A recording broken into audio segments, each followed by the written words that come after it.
Ladies and gentlemen, it is 4:30 a.m. on September 2nd. I may look a little tired, but it's mostly because I just enjoyed All In. I went all in. I stayed up late. I made sure I got to watch it all from beginning to end. I found a way. I'll talk about that in a second, but I just gotta say, congratulations to Cody, to the Young Bucks, to everyone involved. All these guys that you see here, everyone involved in some way or another in All In. Very fun show. Let's talk about what happened. First off, we had 0 Hour. That was apparently only on WGN America. It was not a part of the Fight Network pay-per-view buy, which I thought it was, which was a little disappointing because I paid for the Fight Network. I paid for the show, but I didn't get a chance to see the 0 Hour until after the fact. So I was already spoiled to who won the Battle Royal. So that was a little unfortunate, but found a way to watch it, got a chance to see it. We had Ian Riccaboni, Don Callis, and Excalibur on commentary, which was really great. Justin Roberts and Bobby Cruz going back and forth as far as ring announcing. Sean Mooney actually doing an interview in the back, which was great. But 0 Hour opened up with Cody and the Bucks coming out and doing little jokes about the budget and everything, and setting off fireworks, and every show needs a legend, a random legend cameo, right? And Matt says, "Oh, what a rush!" And Road Warrior Animal comes out on a freaking motorcycle, all dressed up, crazy. Hot Topic and Pro Wrestling Tees come out, start shooting shirts out into the crowd and stuff. Fun way to intro the show. All three guys just loving the fact that this has become a thing. A lot of fun. We had SCU defeat the Briscoes. Fantastic opening contest. And then what was originally supposed to be a 15-man over the budget battle royal ended up being 19 men, where we did have Dalton Castle on commentary, which was fun. But Flip Gordon, who snuck his way into the Battle Royal as Chico, defeated the following people: Chuck Taylor, Trent Beretta, Rocky Romero, Brian Cage, Punishment Martinez, Ethan Page, Moose, Tommy Dreamer, Colt Cabana, Billy Gunn, Austin Gunn, Jordan Grace, Jimmy Jacobs, Marco Stunt, Bully Ray, Cheeseburger, Hurricane Helms, and Brandon Cutler. Whew, holy crap. Lots of people in it. Lots of really fun stuff. A great moment for Flip. The crowd loved the fact that Flip was finally all in, finally booked on All In. We'll talk about that match more in a bit. We got a bonus fun match to start off the night. We got Matt Cross defeating Maxwell Jacob Friedman. Then we had Sean Mooney interview Nick Aldis for the upcoming NWA World Title match. Christopher Daniels defeated Stephen Amell in a match that was special refereed by Jerry Lynn.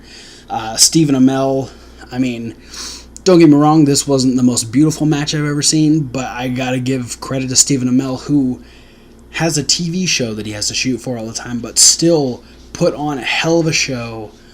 Did some great stuff with Christopher Daniels. Christopher Daniels, showing again why he's a ring general, and just, making it a cool moment for him and Stephen Amell. Then we had Tessa Blanchard. She won the four-way match. We had Mandy Leon and Tennille Dashwood on commentary for this, but Tessa Blanchard defeating Chelsea Green, Britt Baker, and Madison Rayne. Cody is your brand new NWA World Champion after defeating Nick Aldis. Great match between the two. Big match feel. Both guys coming out with corner men and just people who are important to them. We even had DDP, who came out with Cody, get involved with Sean Daivari, who came out with Nick Aldis, and just some great little things added in. Oh, another thing I want to talk about, the Christopher Daniels versus Stephen Amell. Jerry Lynn took it upon himself to just stop a 10 count and be like, no, I'm going to throw both these guys back into the ring because I want a winner. And I thought that was a really cool touch. But yeah, Cody, brand new NWA World Champion, gets to hold a belt that his dad, Dusty Rhodes, got to hold. Cool moment for him. Really happy for him. Hangman Page ended up defeating Joey Janela in a Chicago street fight. with a rite of passage off of a ladder through a table. That was terrifying. I'm not sure if it was more terrifying than the procession of penises that would come out afterwards, where Joey Ryan would return, confront Adam Page, and hit him with the U-Pornplex. Yeah, procession of penises. That happened. Then, Black Machismo. It was Jay Lethal, but on his way to the ring, he was turned to Black Machismo by the genius Lanny Poffo, defeating Flip Gordon, who had Brandy Rhodes in his corner, to retain the ROH World Championship. Bully Ray comes down and, double clothesline both guys while they're shaking hands and just, appreciating each other in sportsmanship. Colt Cabana finally comes down, puts an end to all the stuff that Bully Ray's doing. They end up doing a Shield powerbomb, which was pretty fun. But yeah, this is really building more of the ROH storyline between Colt Cabana and Bully Ray. I'll talk about more of that on tomorrow's Indie News. Then we had Kenny Omega defeat Pentagon Jr., or Penta El Cero Miedo, whatever you want to call him. Again, great match. First time these guys have gone against each other one-on-one. Both guys bringing it. Some great moments back and forth. A lot of tit-for-tat type of thing. I thought Penta had it a few times. They had some great false finishes throughout the night. Every match had at least one or two really great false finishes. So, but Kenny Omega ended up defeating Pentagon Jr. Lights ended up going out for an awkwardly long time. It was a little confusing after a while. But then when they came back on, it was just like, oh, nothing really happened. Penta's still laying on the ring. Kenny's like, I don't even know what happened. Then Pentagon Jr. ended up getting up, beating the crap out of Kenny Omega, and revealed that it was, in fact, Chris fucking Jericho, who challenged Kenny Omega and said, hey, I'll see you on the Jericho Cruise, which will be setting sail here in just a little over a month, I believe. So, yeah. Surprise, Chris Jericho at All In. Then we had Kazuchika Okada defeat Marty Scurll. We had the special ref, Tiger Hattori, which was really cool. Marty really trying to prove that he's a heavyweight, giving Okada every ounce of passion, every ounce of his being to try and win this match. But Okada pulls out the win again with a Rainmaker. And in the main event, fast-paced action, amazing spots, so much happening. Almost hard to keep track of this match, but fantastic. The Golden Elite, the Young Bucks, and Kota Ibushi end up defeating Rey Mysterio, Phoenix, and Bandito. I mean, here's the thing. I will not say that All In was the best show I've ever seen, because I've seen plenty of shows that were better than All In. But the fact that these guys went in, put as much passion and heart and hard work and everything to make this thing happen. The crowd was into it the whole time.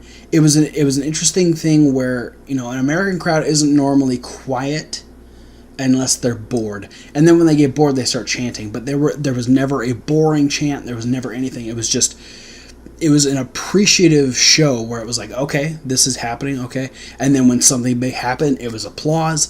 And like every match had a moment, like something happened where the crowd would stand on their feet. Like every match got a standing ovation. And there were some great moments throughout. I didn't even talk the ladies' fatal 4-way.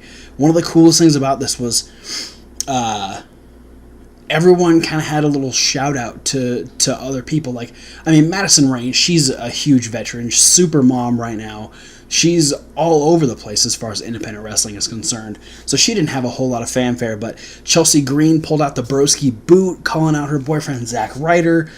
Britt Baker came out to Adam Cole's old ROH music. Tessa Blanchard came out with Tully and Magnum TA. It was just, there was so many cool things. Yeah, Cody and Nick having all those guys. Like, Cody had DDP, Glacier, and Tommy Dreamer, and Brandy's family, and his brother-in-law. It was just, there were so many cool things that went into this show. Every match had a great story. Like, everything just felt real. Everything, and here's the thing, not only did everything feel real, but then they were still able to do just dumb little things like the return of Joey Ryan. Like, okay, so we're supposed to just put aside the fact that Hangman admitted that he killed Joey Ryan at the Starcast, and then we saw the boots come back in, and the phone, and then Joey Ryan actually returning, and like there was a little video that like Joey didn't actually die, and it's just this was everything that is great about professional wrestling, is that there's action, there's a story, no matter how fucking ridiculous it is, it's fun to watch, and everyone put in their fucking heart and soul in this. It was a great show. And like I said, I'm not gonna sit here and say that it might not even be in my top 10 shows of all time. But I just appreciate how much hard work went into it, how much passion everyone put into it, and just how well received it was by the over 10,000 people that were there in attendance. This is a huge moment for wrestling. You know, I was even thinking about it, I was like, okay, yeah, this wasn't the best thing, but WrestleMania 1 isn't the best WrestleMania, and that's saying something. We're getting close to WrestleMania 35 at this point. So if this is the first All In, just imagine what they're capable of with a full understanding of what goes into it and the plethora of talent there is, all the people that weren't on this show, the people that could be on later shows, the storylines that could evolve from this. I mean, New Japan, PWG, ROH, so many people are profiting from this exposure, whether it's the spot on WGN, whether it's the pay-per-view buys and the over 10,000 tickets that sold in Chicago. It was fun. I think my only major issue is that I wish that that 0 Hour had been a part of what I bought. I mean, I found a way around it. I don't get WG in America, so I didn't get to watch it on TV, but I found a way to watch it. Not gonna lie, I needed to see it because I wanted to give those matches just as much love as I was giving everything else. Plus, I think Briscoes versus SCU might have been one of my favorite matches of the night, and that's saying something with the amount of talent there was. But yeah, that's my review of All In. Quick, to the point. Coming up next, I'm going to be having indie news where I'll talk about the AAW shows and our upcoming shows. Later this week, I will have a review of King of Trios 2018 from Kevin Hawk as he returns from Easton, Pennsylvania. Let me know down below what you liked, loved, and disliked about All In.